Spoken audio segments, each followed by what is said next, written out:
빌라도에게 우리 이제 예수님께서 오늘 본문을 말씀을 통해 이제 신문을 받게 됩니다.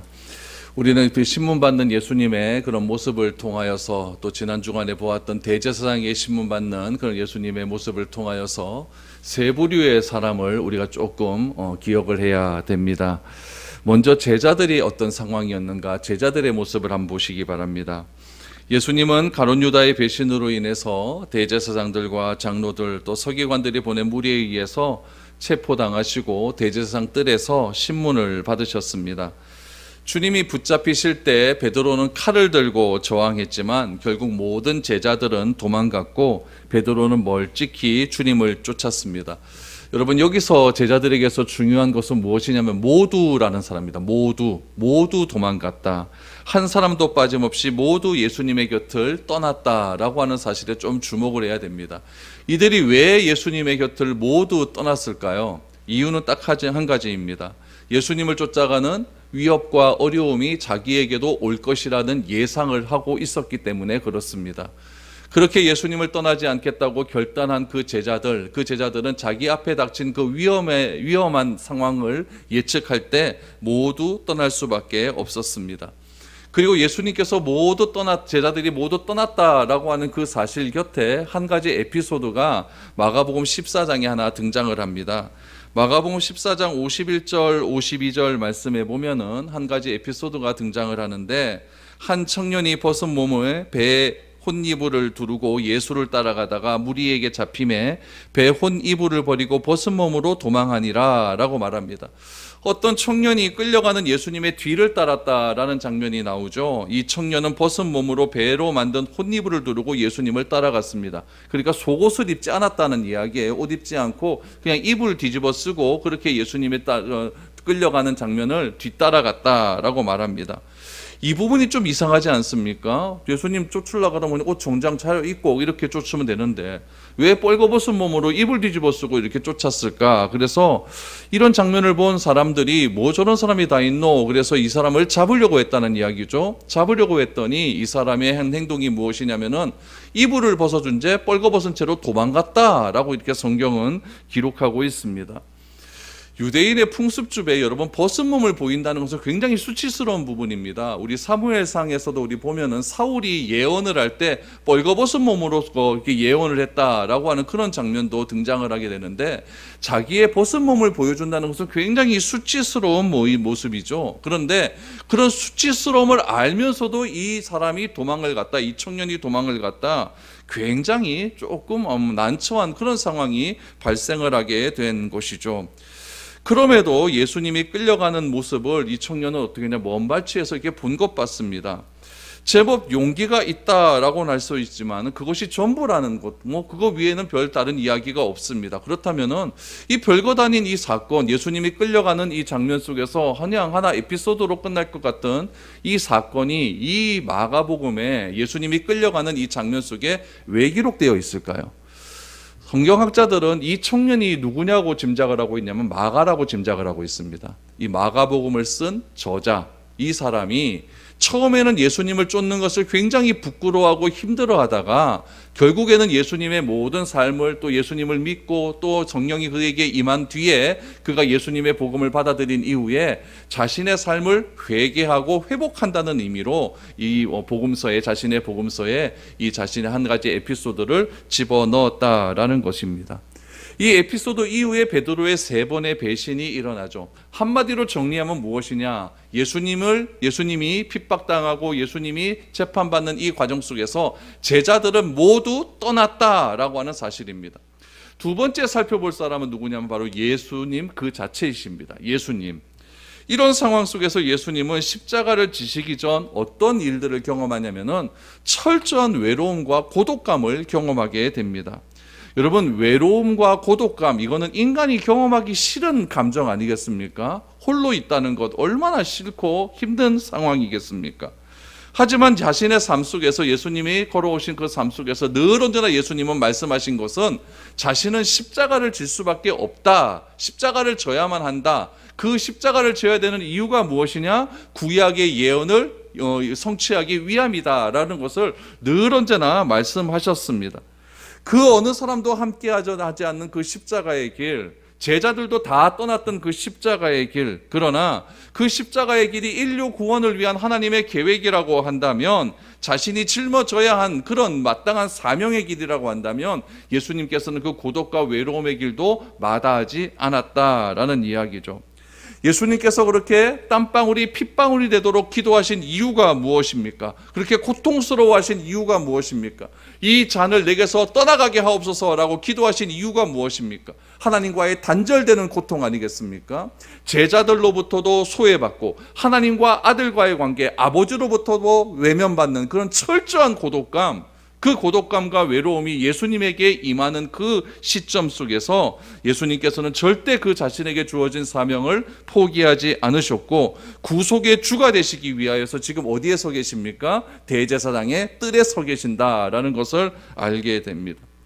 세 번째로 살펴보아야 될 세상은 오늘 본문 말씀의 그 배경이 되는 서기관, 대제사장, 장로들입니다. 여러분, 대제사장과 서기관, 장로들은 무엇을 구성하고 있냐면은 이 세 부류의 사람들을 통해서 사내들인 공회라고 하는 유대의 최고의 자치단체가 구성이 됩니다. 사내들인 공회의 의장은 누구냐면은 대제사장입니다. 대제사장이고 70명의 사람으로 장로들과 서기관으로 구성된 그런 사내들인 공회가 구성이 되어 있죠.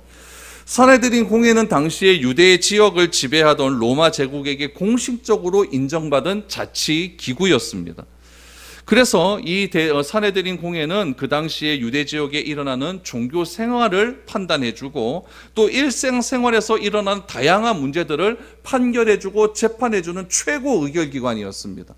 그러니까 사람들이, 유대인들이 살다가 뭐 당연히 사건 사고가 일어나겠죠. 그 사건 사고에 대해서 율법을 딱 대입을 시켜서 이 사람에게 태형 몇 대를 쳐라, 벌금 얼마를 매겨라, 아니면 이 사람 감금 며칠 해라, 이런 식으로 그 사람에게는, 그 사내들인 공회에게는 재판 권한도 있었고 형사적인 그런 권한도 있었고 민사를 해결할 수 있는 그런 권한도 사내들인 공회에게는 다 있었습니다. 그러나 딱 한 가지 권한이 없었죠. 그 권한은 무엇이냐면 바로 사형을 내릴 수 있는 권한은 그 사내들인 공회에는 없었다라는 이야기죠.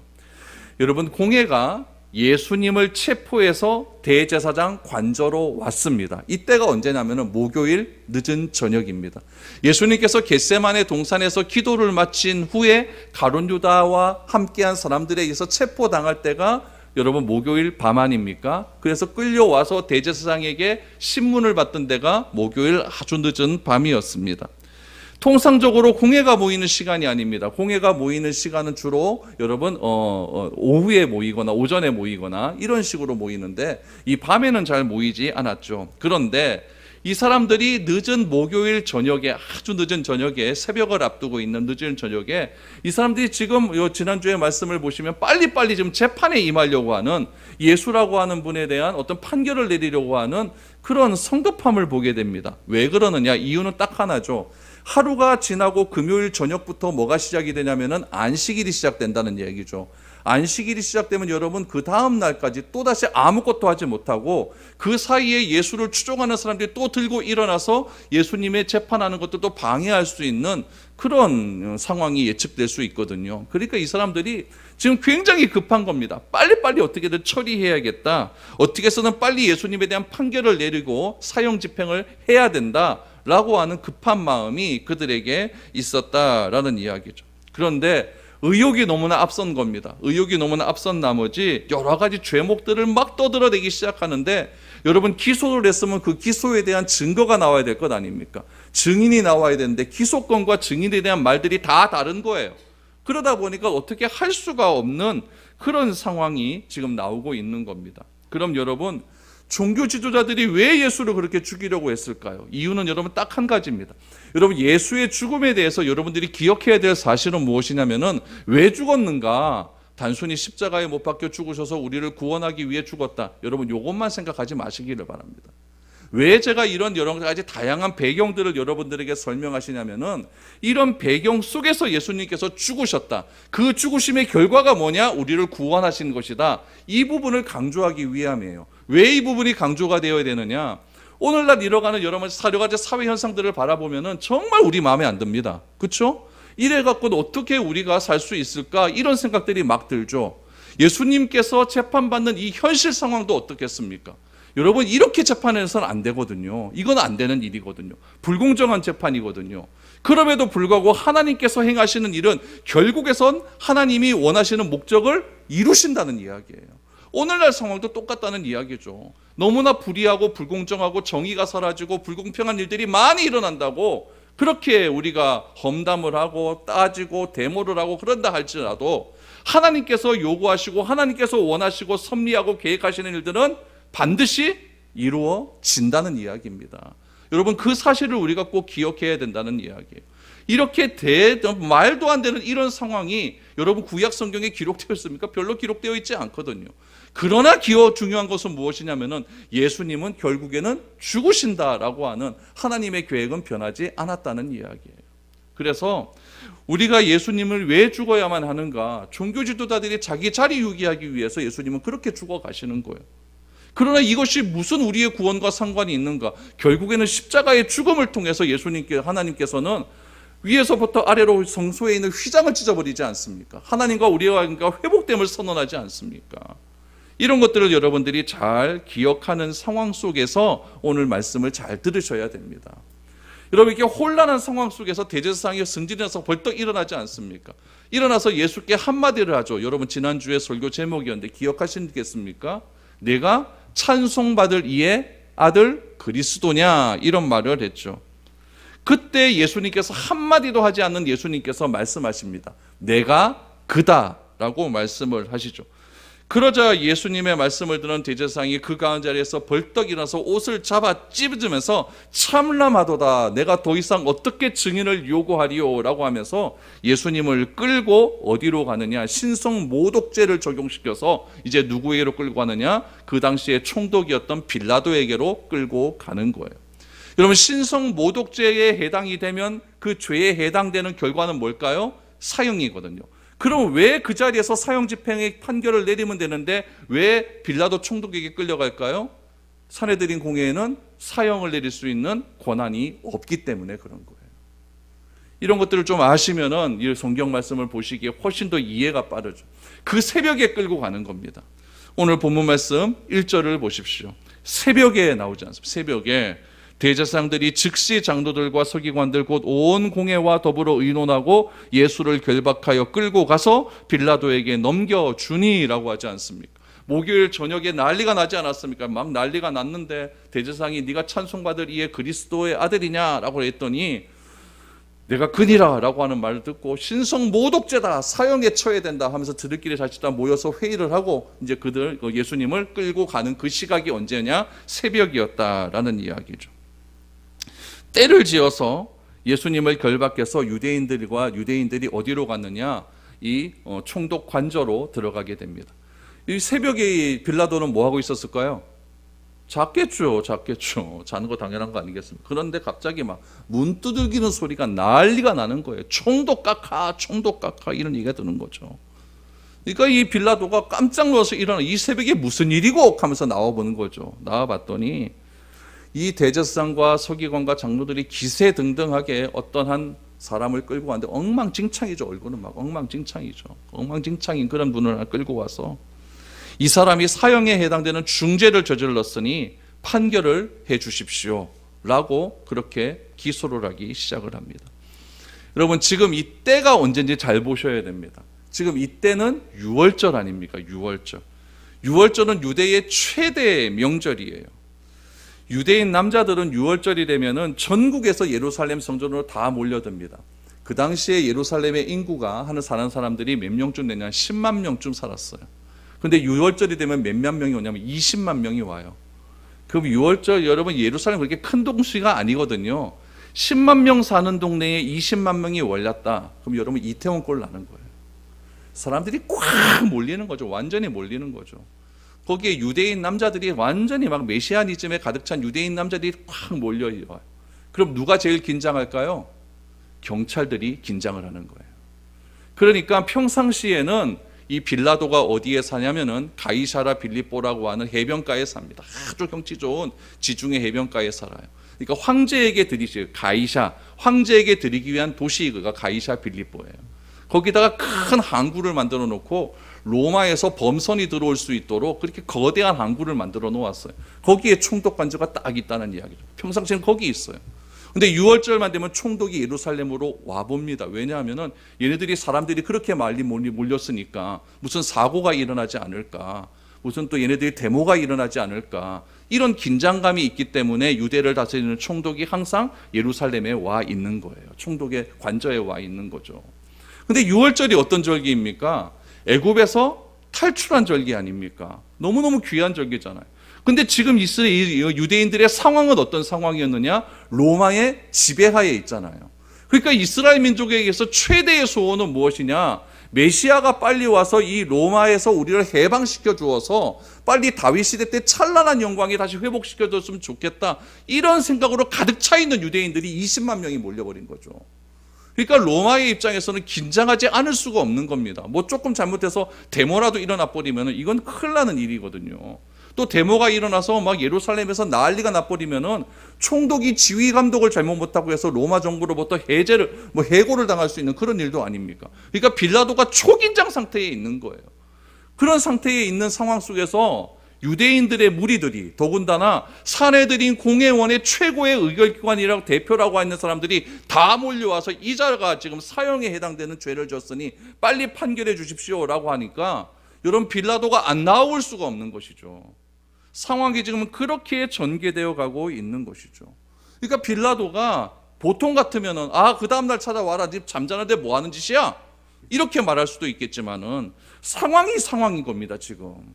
그러니까 새벽에 찾아오는 유대인들의 요구를 거절하기가 너무 힘든 것이죠. 그래서 빌라도가 옷을 차려입고 앉습니다. 앉아서 이제 예수를 신문하기 시작을 하죠. 어떻게 신문합니까? 2절 3절입니다. 빌라도가 묻되 내가 유대인의 왕이냐? 예수께서 대답하여 이르시되 내 말이 옳도다 하심에 대제사장들이 여러 가지로 고발하는지라. 여러분, 2절 말씀이 굉장히 중요합니다. 왜 중요하냐면은 빌라도가 한 첫 번째 질문이 무엇입니까? 내가 유대인의 왕이냐? 여기서 눈치를 채셔야 돼요. 그 전날 대제사장이 신문을 통해서 신성 모독죄로 적용했던 그 질문과 오늘 빌라도가 한 질문이 같습니까? 다릅니까? 달라요. 이게 중요한 거예요. 달라요. 여러분, 우리가 예수를 믿는 입장에서는 예수님께서 그리스도라는 사실, 하나님의 아들이라는 사실과 유대인의 왕으로 이 땅에 오셨다, 이거는 별 다른 것 같지 않지만은 걔들의 입장에서는 다른 문제예요, 이게요. 그러면 왜 빌라도가 내가 찬송받을 이의 아들 그리스도냐라고 하는 이렇게 질문을 하지 않고 왜 유대인의 왕이냐라고 질문을 했을까요? 이유는 딱 한 가지입니다. 이 산헤드린 공의에서 기소장을 바꿔버린 거예요. 재판에 부정함이 일어나는 거예요, 지금. 원래 기소 내용은 뭘로 해야 되냐면은 예수라는 사람이 하나님의 아들이라고 하나님의 신성을 모독했다. 그러니까 판결을 낸다, 주문을 내린다. 어떻게 내려야 됩니까? 사형에 해당된다. 이것이 주문서란 얘기예요. 판결서예요. 근데 그 판결서를 이 대제사장들이 바꿔버리는 거죠. 어떻게 바꿨느냐? 내가 유대인의 왕이냐라고 하는 질문으로 바뀌어버렸다는 이야기예요. 왜 바꿨을까요? 여러분, 그리스도냐 하나님의 아들이냐는 정치적인 문제가 아니에요. 이건 뭐에 관한 문제입니까? 종교적인 문제예요. 종교적인 문제니까 로마에게는 그렇게 중요한 문제가 아니에요. 이거는 유대인들에게 중요한 문제죠. 종교적인 문제를 가지고 로마의 재판정에 와갖고 판결해 주십시오 그러면은 이거는 종교적인 문제니까 이거는 너네들이 하도 그러니까 징역 몇 년 때리고 이제 풀어줄 수도 있는 그런 문제 아닙니까? 그런데 내가 유대인의 왕이냐라고 하는 것은 정치적인 문제로 들어가는 거예요. 로마 황제에 대한 반역으로 들어가는 거죠. 이건 정치범으로 들어가는 거죠. 그러니까 이 종교적인 지도자들은 생각하기에 혹시 종교적인 문제를 가지고 로마 관정에서 재판을 받게 되면은 이 로마 사람들이 이 예수라고 하는 사람을 사형을 안 시키게 되면 무엇이 문제가 되냐면 대제사장들과 서기관과 장로들의 자리가 흔들리는 거 아닙니까? 기득권이 흔들리는 거 아니겠습니까? 그러니까 이 기소문을 바꾸어 버리는 거죠. 고소장에는 무엇이 들려 있습니까? 유대인의 왕이라고 적혀져 있기 때문에 이 총독은 네가 유대인의 왕이냐, 고소장을 다시 확인해 보는 거죠. 네가 유대인의 왕이냐, 이렇게 질문을 했다라는 이야기죠. 종교적인 문제가 아니라 정치적으로 둔갑을 한 거죠. 네가 유대인의 왕이냐라 적힌 이 고소문을 봤을 때 빌라도는 어떤 생각을 했을까요? 이 사람은 정치범이다, 이렇게 생각이 되는 것이죠.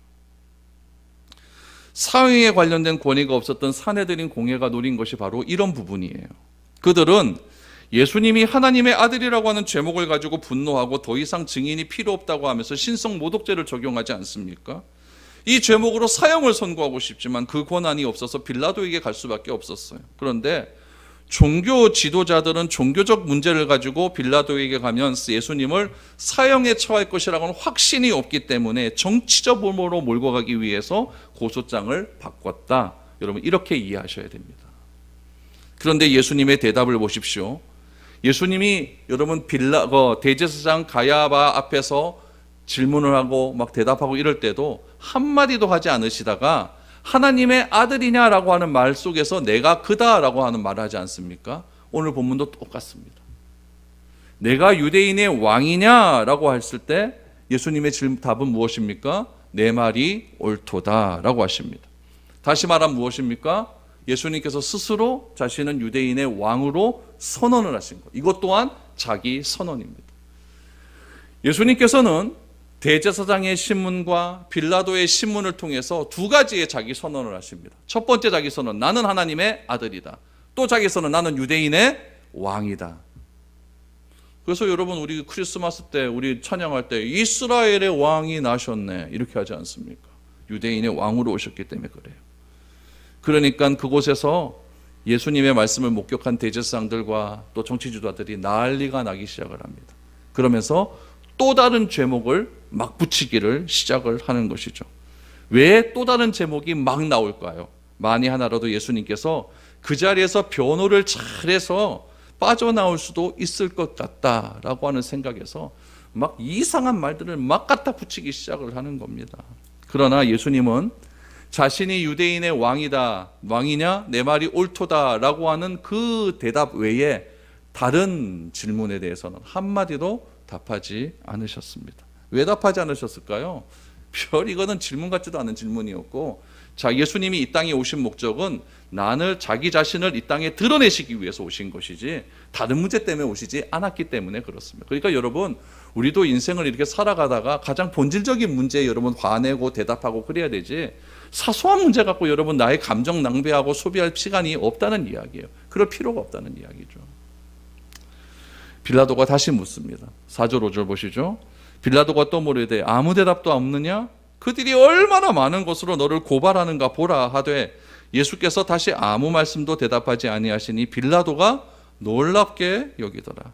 당황한 사람은 누굽니까? 빌라도입니다. 우리는 여러분 억울한 일 당하면 얼마나 많은 변명을 하려고 합니까? 얼마나 많은 변호사 막 갖다 붙여가지고 그렇게 나를 변호하려고 그렇게 합니까? 빌라도는 변명하지 않은 예수님의 모습을 통하여서 놀랍게 여기기 시작을 합니다. 이런 상황들을 바라보면서 여러분들의 생각은 어떤 생각이 드십니까? 무엇을 깨닫습니까? 여러분, 한 사람을 죽이기 위해서 이 악인들이 행하는 일들을 보십시오. 아무도 모이지 않는 그 시각에 이 악인들은 다 모이기 시작을 합니다. 어떤 사람은 진리를 말하는 것처럼 보이지만 그 진리 자체이신 예수 그리스도를 죽이려고 합니다. 진리를 말하는 사람들은 누구였을까요? 대제사장, 서기관, 장로들이었죠. 그들은 늘 진리를 말한다고 이야기했죠. 율법을, 성경을 근거로 대면서 그렇게 얘기했죠. 그러나 그들은 진리이신 예수를 죽이려고 합니다. 한 사람을 죽이기 위해서 너무나 많은 사람들이 모여 있습니다. 어떤 사람은 합리적이고 진리를 따르지 않는 것이 자신의 인생에 있어서 가장 큰 업적이라고 이야기합니다. 나는 합리적이다. 나는 늘 언제나 진리를 따라 살아왔다 라고 말하지만 자기의 이해타산과 맞지 않으면 진리 그 자체이신 예수를 죽이려고 하는 무리들이 있습니다. 그리고 저주하고 조롱합니다. 오늘 본문에서 나오는 이 사람들의 모습들은 이 세상에서 볼 수 있는 죄인이 할 수 있는 다양한 인간의 실체를 우리에게 보여주고 있다는 것입니다. 그 자리에는 누가 있었을까요? 예수님께서 일주일 전에 예루살렘에 입성하실 때에 겉옷을 벗어놓고 예수님이 가시는 그 길에 깔면서, 레드카펫 깐 거죠. 그 길을 깔면서 호산나 다윗의 자손이여 나를 구원하소서라고 외쳤던 그 무리들입니다. 그 무리 중에는 어떤 무리들이 있을까요?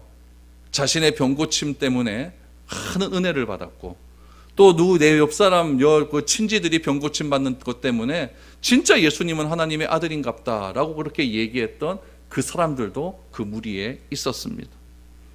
그러나 누구 하나 공경에 처해 있는 예수님을 변호하는 사람 한 명도 없었고, 3년간 예수님의 제자들을 쫓았던 제자들은 모두 다 예수님을 떠났고, 마가로 알려진 청년은 뻘거벗은 채로 도망을 간 상황만 남아 있습니다. 그 기록만 성경에 남아 있습니다.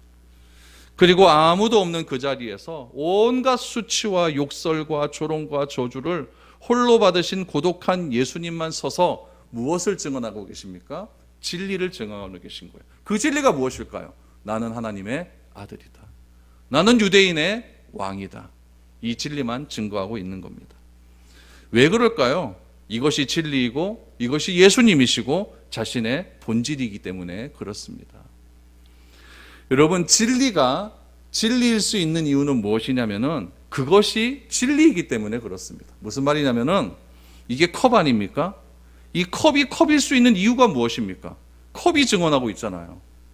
똑같은 얘기입니다. 진리가 진리일 수 있는 이유는 뭐냐면 진리가 증언하고 있기 때문에 그런 거예요. 저는 소상진입니다. 여러분들이 저보고 너는 소상진 아니야 이렇게 말할 수 있습니까? 말 못해요. 왜 그렇습니까? 제가 제 자신을 증언하고 있잖아요. 내가 소상진이라는 거는요. 예수님도 똑같은 거예요. 예수님은 하나님의 아들이십니다. 하나님의 아들 되심을 누가 증언합니까? 하나님 아들 그 자체, 그 본질, 그 자신이 증언하고 계신 거예요. 자신이 증언하고 있는데 진리이기 때문에 다른 사람은 아니라고 이야기를 합니다. 하나님의 아들로 유대인의 왕으로 모든 인류의 구속자로 오신 예수님은 그렇게 진리의 길을 걸어가셨습니다. 진리의 길은 어떤 것으로 클라이막스로 마무리가 될까요? 바로 십자가를 통하여서 마무리가 되어집니다. 진리이신 진리 자체이신 예수님이 아니면 가실 수 없는 길이 바로 십자가의 길이었습니다. 십자가의 고난은 진리이신 예수님께서 이제 최후 마지막에 나는 그리스도다라고 선언할 수 있는 마지막 장소였고, 하나님의 아들이심을 마지막으로 선언할 수 있는 장소가 십자가였고, 유대인의 왕이다라고 선포할 수 있는 그곳이 바로 십자가였다는 이야기죠. 우리는 여기서 중요한 교훈 하나를 얻게 됩니다. 여러분, 왕에게는요, 왕이라고 하는 직함과 함께 왕에 맞는 권위가 중요합니다. 그 권위는 열광하는 청중 앞에서 자신의 능력을 과시하는 데만 드러나지 않습니다. 최고 권위자의 권위는 사람들의 환호성, 사람들의 이름을 불러주는 그 환호성 속에 등장을 하는 것이 아니라 자기 백성의 아픔을 자신의 아픔과 동일시하고 그 아픔을 해결해 주시기 위해서라면 기꺼이 자기 목숨까지도 내줄 수 있는 그런 지도자가 참된 지도자고 참된 권위를 가진 지도자고, 그런 지도자들 여러분도 저도 원하고 있지 않습니까? 우리는 그런 권위를 바라보고 있고 그런 권위를 존경합니다. 그 권위가 어디에서 보여지고 있습니까? 바로 예수 그리스도에게서 보여지고 있는 겁니다. 죄로 인해 허덕이고 율법의 족쇄와 억압으로 인해서 아무것도 할 수 없는 백성들을 향하여서 예수님은 담대하게 선언하십니다. 그 선언이 무슨 선언인지 아십니까? 마태복음 11장 28절에서 30절에 나오는 그 선언입니다. 이렇게 말씀하셨습니다. 수고하고 무거운 짐진 자들아 다 내게로 오라. 내가 너희를 쉬게 하리라. 나는 마음이 온유하고 겸손하니 나의 멍에를 메고 내게 배우라. 그리하면 너희 마음이 쉼을 얻으리니 이는 내 멍에는 쉽고 내 짐은 가벼움이라 하시니라 라고 말합니다. 그 당시에 백성들의 아픔을 예수님은 너무나 잘 아시고 계셨어요.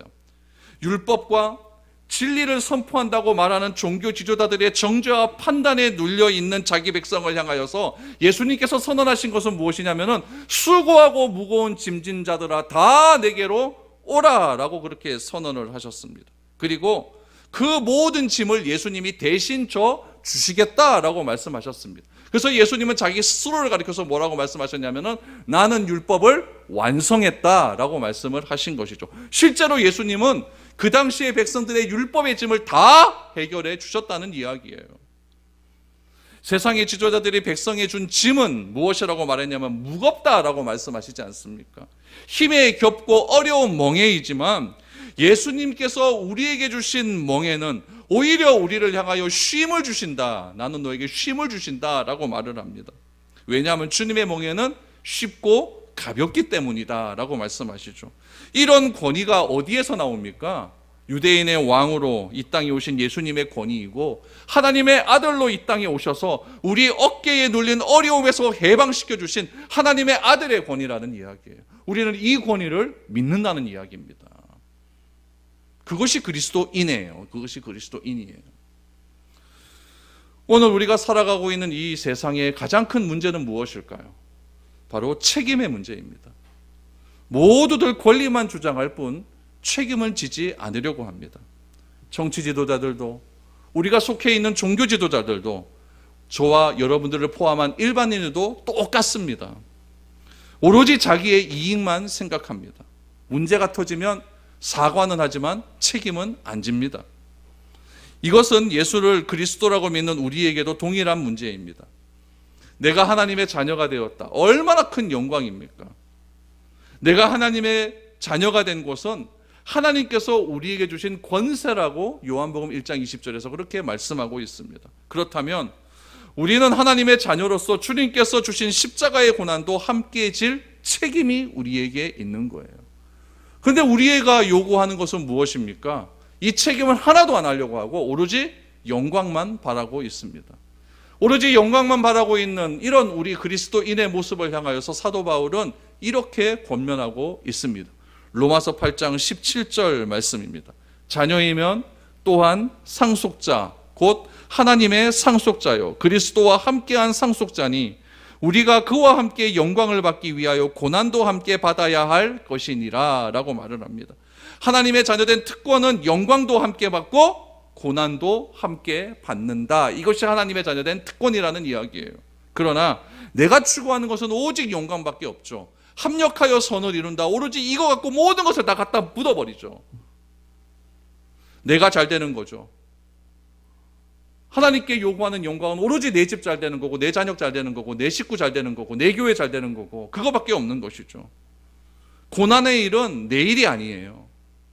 나와 상관없는 일로 추구합니다. 그러나 여러분 성경을 자세히 한번 읽어보십시오. 성경은 우리에게 영광만 있다. 절대 그렇게 말하지 않습니다. 성경이 말하는 것은 우리에게 고난이 있다라는 이야기예요. 어려움이 있다라는 이야기예요. 그러나 그것으로 끝납니까? 해결점을 주십니다. 고난을 이겨낼 수 있는 방법을 알려주십니다. 그것이 바로 성경의 능력이에요. 그래서 나에게 고난이 찾아왔을 때 그 고난을 내가 어떻게 대하고 어떻게 이기고 어떻게 해결할 수 있는지를 우리에게 말씀해 주시고 있는 거죠. 예수님께서는 그 당시의 백성들의 고난을 알고 계셨어요. 진리를 선포하는 대제사장들과 진리를 가르치고 있는 서기관들과 진리를 몸소 보여주고 있는 바리새인들의 모습을 보면서 나는 저렇게 하지 못한다라고 하는 그런 자책감, 내가 뭐 조금만 하나 일 잘못하면은 사내들인 공회에 끌려가가지고 진리이신 율법의 말씀을 통하여서 판단받고 정죄받는 일들이 얼마나 나의 마음 가운데 상처로 남아 있겠습니까? 우리도 그렇잖아요. 우리들도 이거 성경 말씀인 거 알아요. 진리 말씀인 거 알아요. 그런데 이 말씀 갖고 책망하면은 들은 말씀 듣기 싫잖아요. 그 당시의 사람들은 얼마나 더했겠습니까? 그런 백성들의 고난과 아픔을 주님을 외면하지 않으시고 수고하고 무거운 짐진 자들아 다 내게로 오라. 다 내게로 오라. 내가 너를 쉬게 하리라. 이것이 진정한 권위자의 말이라는 이야기죠. 내가 하나님의 자녀가 되었다면, 내가 하나님의 이 놀라운 능력을 믿고 내가 하나님의 자녀가 되었다면, 그래서 그 하나님의 자녀가 된 것이 진정으로 자랑스럽다고 한다면 거기에 맞는 책임을 절대 회피해서는 안 됩니다. 내 삶 자체가 하나님의 자녀임을 스스로 증명해야 될 의무가 우리 가운데 존재하는 겁니다. 주의 몸된 교회는 어떻습니까? 주의 몸된 교회는 우리 모두가 함께 해야 될 책임이 있는 것입니다. 그 책임을 거부한다면 교회라고 하는 것은 존재의 의미가 없겠죠. 주님은 교회를 유기체라고 말씀해 주셨습니다. 머리의 역할, 팔의 역할, 몸의 역할, 다리의 역할, 이것들이 다 자기의 책임을 다할 때 온전한 유기체적인 몸이 될 수 있다라고 교회를 그렇게 비유해 주셨습니다. 그래서 각자 해야 할 의무와 직무와 책임이 있음을 강조하셨습니다. 우리는 다짐해야 됩니다. 뼈와 마음에 새겨야 됩니다. 신부는 그에 걸맞는 행위가 필요하고 책임 있는 행동을 요구한다는 것입니다. 그리스도인의 영광이 어둠에서 빛나기 위해서는 책임의 고통을 우리는 다 감당해야 됩니다. 주님이 고독하게 서 계신 그곳에서 나는 책임 있는 자녀로서 어떤 행동과 모습을 보이고 있습니까? 나는 진리를 쫓고 진리를 추구한다고 하면서 진리의 본질이신 예수님을 어떻게 대하고 계십니까? 재판장에 모인 군중의 거짓 증언과 거짓 고소를 군중 심리라고 하는 명물을 내려워서 동참하는 일이 우리 가운데는 사라져야 됩니다. 그것이 주님께서 자신이 걸어가신 삶을 통해 우리에게 보여주신 책임감 있는 모습이라는 이야기죠. 오늘 말씀을 잘 기억하시기를 바랍니다. 그래서 우리의 삶 속에서 책임감 있는 그리스도인의 모습이 마음껏 드러날 수 있기를 바랍니다. 그 장소가 여러분 가정이 되시고 직장이 되시고 교회가 되십시오. 그래서 나 모르겠다 이렇게 내팽개치지 마시고 하나님의 자녀로서 책임감 있는 그리스도인의 삶들이 우리 가운데 넘쳐날 수 있기를 축복드립니다.